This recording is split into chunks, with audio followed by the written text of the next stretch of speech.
अब कहानी चलती है p sin x की ग्रेटेस्ट इंटीजर फंक्शन पे, और greatest integer function of A continuous function, इसके पीछे बड़ी इंटरेस्टिंग थ्योरी है, उसे भी समझते हैं। राइट, इधर तक समझ में आया सबको?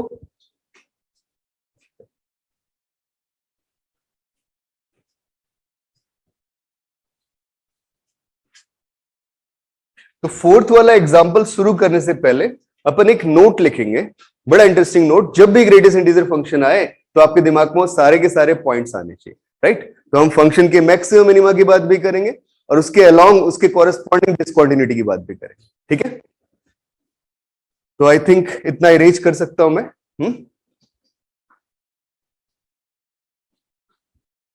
तो नोट में लिखना बेटा, first thing, greatest integer function of X, this is discontinuous at integers. इतना सबको पता है बेटा, क्योंकि इसका ग्राफ ब्रेक होता है कहां पे? इंटीजर्स पे। ठीक है, so we say suppose these values as n which are belongs to set of integers. This concept hold only for x. मैं x की बात कर रहा हूं, that is strictly increasing function x, है ना? हो सकता है कि फंक्शन मोनोटोनिक ना हो, इंक्रीज भी करे डिक्रीज भी करे, मैक्सिमम मिनिमा रखे। तो तुम थोड़ा सा दो चार बातों को समझना। इसके अंदर पहला पॉइंट आता है, greatest integer function of fx is continuous at point of minima of fx। क्या होता है? हमेशा कॉन्टिन्यूअस होता है कहां पे? Point of minima of fx पे। तो अगर इंटीजर, ग्रेटेस्ट इंटीजर फंक्शन के अंदर कोई फंक्शन रखा हो, अगर वो किसी पॉइंट पे मिनिमा रखता है तो उस पॉइंट पे फंक्शन हमेशा कैसा होगा? कॉन्टिन्यूअस होगा। I am not saying for just minima, we are saying for local minima. कई सारे मिनिमास हो सकते हैं ना, तो लोकल मिनिमा का डिस्कशन हो रहा है, इसे स्पेसिफाई करते हैं, of local minima of f x. Right, अगला पॉइंट आता है, greatest integer function of f x is continuous at point of local maxima of f x, but कब? If at that point value is non-integer, या बोल सकते हो value of fx is non-integer।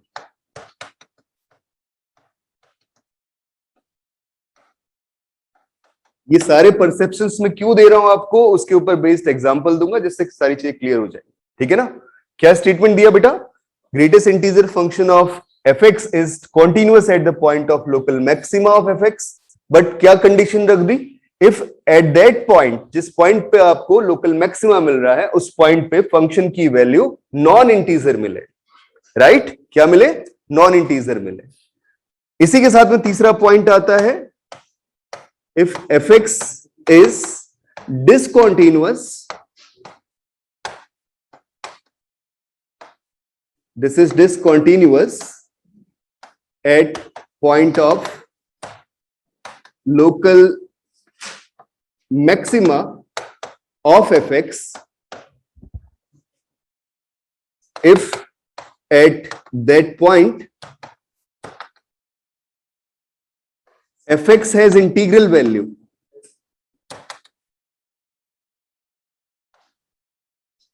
अगर उस पॉइंट पे फंक्शन की वैल्यू इंटीजर मिल जाए तो उस केस में कैसा हो जाएगा?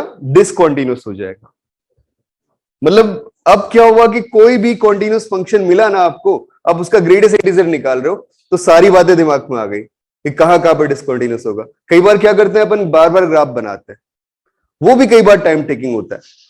मैंने आपको जस्ट अजम्पशंस दे दिए कि फंक्शंस को इंटीजर्स के साथ कंपेयर करना है सबसे पहले। क्यों? क्योंकि ये डिसकंटीन्यूअस ही कब होता है? इंटीजर पे होता है। और जो जो पॉइंट्स डिसकंटिन्यूटी के मिले उनको उठा के देखना है बेटा। क्या देखना है? कि लोकल मिनिमम तो नहीं मिल रहा किसी पॉइंट पे, लोकल मैक्सिमा तो नहीं मिल रहा किसी पॉइंट पे। जब वो पॉइंट निकालोगे उसके बाद जज करोगे उन पे कॉन्टिन्यूटी मिल रही है या नहीं मिल रही।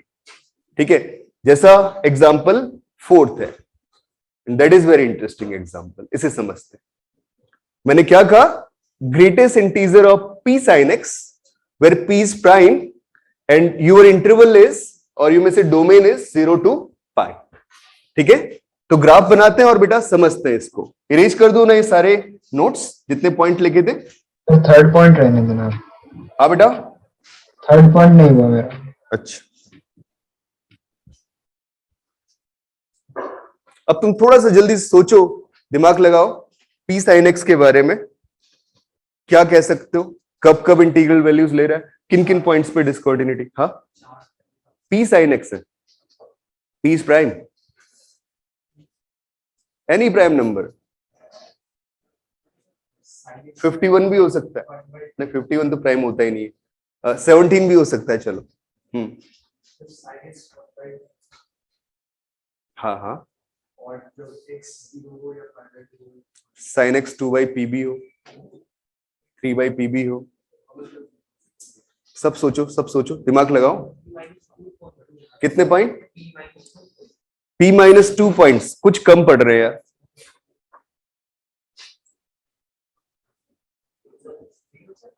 हाँ, 0 से पाई के बीच में साइन अपनी वैल्यूज को रिपीट करता है, 1 1 नहीं होता बेटा। अगर अपन देखें, सब लोग समझना, ये मैं ग्राफ बना रहा हूं p sin x का, और बड़ा बना लेते हैं जिससे आपको प्रॉपर चीजें क्लियर हो जाए। ठीक है, we know that sin x is lying between 0 to 1 on 0 to pi, है ना। फर्स्ट क्वाड्रेंट और सेकंड क्वाड्रेंट में sin x पॉजिटिव होता है, ये दोनों ही क्वाड्रेंट यूज हो रहे हैं 0 से पाई, राइट। और तो p sin x की जो वैल्यूज होंगी वो कहां से कहां तक लाई करेंगी, 0 से p के बीच में लाई करेगी on close interval 0 to pi, right. तो मैक्सिमम वैल्यू कितनी मिल चुकी है मुझे, अब p मिल चुकी। p is a prime number, अगर आप उसे प्राइम बोलो तो खुद में इंटीजर है, और उन सारी इंटीग्रल वैल्यूज के बारे में सोचना है। So when I draw the graph of this function, that will become in that form between 0 and pi. इस टाइप का पिक्चर मुझे मिल गया,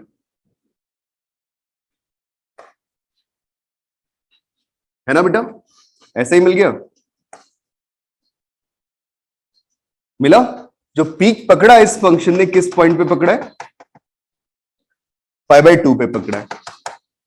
अब π/2 पे मुझे वैल्यू क्या मिली है, p मिली, that is largest integral value on its range, right बच्चों, समझ में आ रही है बात। ये इक्वलिटी भी लगाना है इसमें, क्योंकि क्लोज्ड है पाई पे, 0 पे भी, वैसे ही π/2 इंटीरियर पॉइंट पे वो 1 रख रहा है, राइट।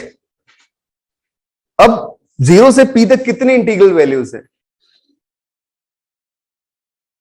0 से p तक कितनी इंटीग्रल वैल्यूज, टोटल p + 1 हो गई ना, एक 0, एक 1, एक 2, एक 3, और कहां तक चलेंगे, p तक।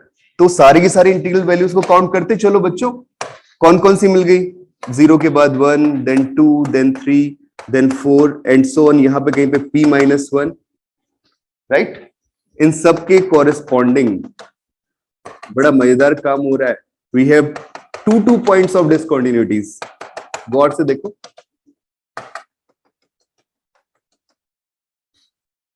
ये सारे पॉइंट्स डिसकंटिन्यूटी के, एक तो यहां पे ब्रेक होगा ग्राफ, एक यहां पे ब्रेक होगा ग्राफ, एक यहां ब्रेक होगा, एक यहां ब्रेक होगा। ये सारी बातें मैं क्यों बोल रहा हूं वो भी समझते चलो, होगा कि नहीं होगा बेटा, बताना, है ना। 1 वैल्यू कब देगा, sine p sin x, p sin x की वैल्यू 1 कब होगी, जब x की वैल्यू कितनी हो, मतलब sin x की वैल्यू p हो, p sin x की वैल्यू p हो, क्या रखूं, तो ऐसे लिख लूं फिर, sin x इक्वल टू, मतलब x equal to sine inverse 1/p, है ना। तो इसको लिखना शुरू करते हैं, जब चलोगे तो फिर इधर मिलेगा sine inverse 2/p, sine inverse 3/p, sine inverse 4/p, ठीक है ना। सेम वैल्यू यहां पे भी, ये क्या आएगी, पाई माइनस दिस, ये क्या, पाई में माइनस साइन इनवर्स 1/p, अगला pi minus sine inverse 2/p, pi minus sine inverse 3/p and so, right. तो पहले तो इन पॉइंट्स को काउंट कर लेते हैं। उसके बाद आगे काम करते हैं। एक 0 और पाई भी है, इनको भी काउंट करते चलना। अभी मैंने कुछ बताया नहीं है, कॉन्सेप्ट के बेसिस पे देखते चलेंगे, राइट। तो हमारे पास जो डिसकंटिन्यूटी के पॉइंट मिल गए, पॉइंट्स ऑफ पॉसिबल या possible points of discontinuity, possible points of discontinuity are x equal to sin inverse r upon p and x equal to sin inverse pi minus sin inverse r upon p.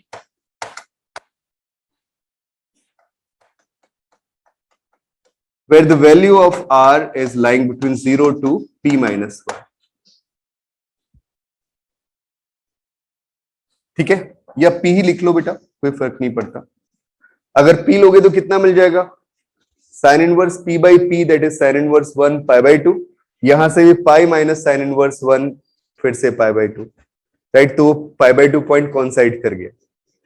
अब जरा गौर से देखो, सुनना बच्चों सब लोग मेरी बात को, अगर p माइनस 1 से p तक के बीच में fx की वैल्यू लाई करती है, fx क्या है यहाँ पे, p sin x है, किन दो नंबर्स के बीच में लाई कर रही है, दो इंटीजर्स, p माइनस 1 से p, तो इसका ग्रेटेस्ट इंटीग्रल वैल्यू क्या आएगा, p माइनस 1 आएगा, आएगा, हमेशा आएगा। लेकिन एक पॉइंट पे प्रॉब्लम करेगा, कहां पे, पाई बाई 2 पे, पाई बाई 2 पे खुद इंटीग्रल वैल्यू मिल रही है, वहां पे क्या मिल जाएगी, p मिल जाएगी। तो तुम्हें लिखवाया था ना कंसेप्ट, किसी पॉइंट पे मैक्सिमम मिले और उस पॉइंट पे फंक्शनल वैल्यू इंटीग्रल मिले, तो उस पॉइंट पे डिसकंटिन्यूटी होती है। हो रही कि नहीं हो रही बेटा, आप देख रहे हो कि यहां से लेके यहां तक, सब लोग समझना, ये वाला पॉइंट आया आपके पास, तो इधर से लेके इधर तक आपका ग्राफ p माइनस 1 से p के बीच में लाई कर रहा है। ग्रेटेस्ट इंटीजर वैल्यू लूंगा तो p माइनस 1 मिल जाएगी, मतलब ग्राफ कांस्टेंट हो जाएगा यहां से यहां तक, कितना, p माइनस 1, बट इंस्टेंटली उस पॉइंट पे कितना मिल जाएगा, p। तो वहां पे कैसा हो गया, रिमूवेबल डिसकंटिन्यूटी। लेफ्ट से लिमिट एग्जिस्ट कर रही है, राइट से लिमिट एग्जिस्ट कर रही है, दोनों सेम पॉइंट पे जा रही है, कहां पे, p माइनस 1 पे, but instantly pi by 2 point पे कितनी मिल रही है, p मिल रही है। So limit exist but not equal to the value of function at that point pi by 2, है ना। आई बात समझ में, मैक्सिमा में प्रॉब्लम आई कि नहीं आई, आई। अब मिनिमा को उठा लो, किस किस पॉइंट पे मिनिमा है, 0 पे और पाई पे। 0 से लेके 1 तक के बीच के नंबर्स का ग्रेटेस्ट इंटीजर वैल्यू लूंगा तो कितना मिलेगा, 0 ही मिलेगा। और यहां भी 0 से 1 ही आ रहा है ना, पाई से पहले वाले रीजन में, तो भी उनका ग्रेटेस्ट इंटीजर वैल्यू लूंगा तो क्या मिलेगा, 1 ही मिलेगा, 0 ही मिलेगा, सॉरी। तो कॉन्टिन्यूअस हो रहा है कि नहीं हो रहा है। तो कौन कौन से पॉइंट्स हट गए, जल्दी बोलो। एक तो इसमें 0 हट गया, एक पाई हट गया, बच्चों सब लोग मेरी बात को सुनना, और एक पाई बाई 2 रहेगा। कौन सा रहेगा, पाई बाई 2 रहेगा। तो अब जरा पॉइंट काउंट करना, ऊपर वाले रीजन में जब 0 से लेके p तक r की वैल्यू चल रही है, तो ये x कितनी पॉसिबल वैल्यूज देगा, p प्लस 1 देगा, उसमें से 0 हटा दो, हटा दिया, कितनी बच गई, p बच गई। तो p पॉइंट्स तो यहां से मिल गए, राइट, डिसकंटिन्यूटी के। और इसमें देखो तो क्या हो जाएगा, एक पाई हट गया, है ना, क्योंकि पाई पे कॉन्टिन्यूअस है, और दूसरा वो रिपीट कर रहा है जो पॉइंट, कौन सा पॉइंट है, पाई बाई 2। कब, जब r का वैल्यू p रखूंगा तो यहां से भी पाई बाई 2 आएगा और यहां से ही पाई बाई 2 आएगा। वो पाई बाई 2 ऊपर तो काउंट कर ही चुके, तो नीचे काउंट नहीं करेंगे। तो यहां से कितने मिल गए, p माइनस 1 मिल गए। So total points of discontinuity, this is equal to minus, sorry 2p minus 1, right. आया समझ में। अब इसे और ग्राफिकली समझते हैं बेटा, कि ग्राफ भी बना लो, आपके दिमाग में रहेगा कैसे सॉल्व कर रहे हैं।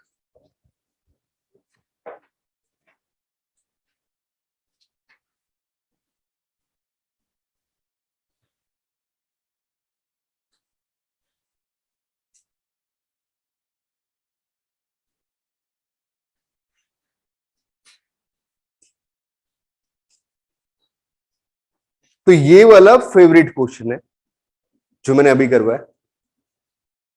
ग्रेटेस्ट इंटीजर फंक्शन के अंदर कोई फंक्शन डाल देगा और फिर पूछेगा find the number of points of discontinuity और at which point this function is discontinuous, right.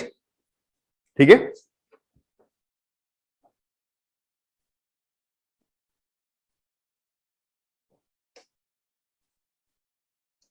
अब ना इसी प्रॉब्लम पे कलाकारी कर ले, जो फिगर बनाई हुई है, यहां से यहां तक ग्रेटेस्ट इंटीजर वैल्यू 0, इस पॉइंट पर अचानक उठ के कितनी हो गई 1, फिर यहां से यहां तक 2, फिर 3 एंड सो ऑन चलता चला गया ऐसे ही। फिर यहां से यहां तक कितनी मिल जाएगी बेटा? 0, सॉरी p-1, बट अचानक इस पॉइंट पे उठ के कहां पे आ गया? p पे आ गया। फिर सब लोग समझते चलना,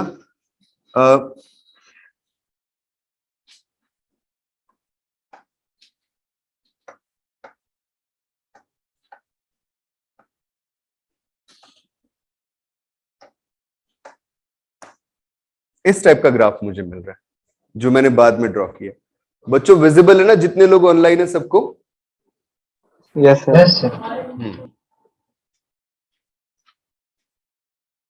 तो मैंने ये इरेज किया, तो that is the graph for its greatest integer function. अब दिख गया होगा तो मैं 0 पे कॉन्टिन्यूअस, पाई पे कॉन्टिन्यूअस, π/2 पे डिसकॉन्टिन्यूअस, बिकॉज कौन सी डिसकॉन्टिन्यूटी? Removable kind. समझ में आ रहा? और सब में कैसी डिसकॉन्टिन्यूटी? Jump discontinuity. ठीक है, पक्का?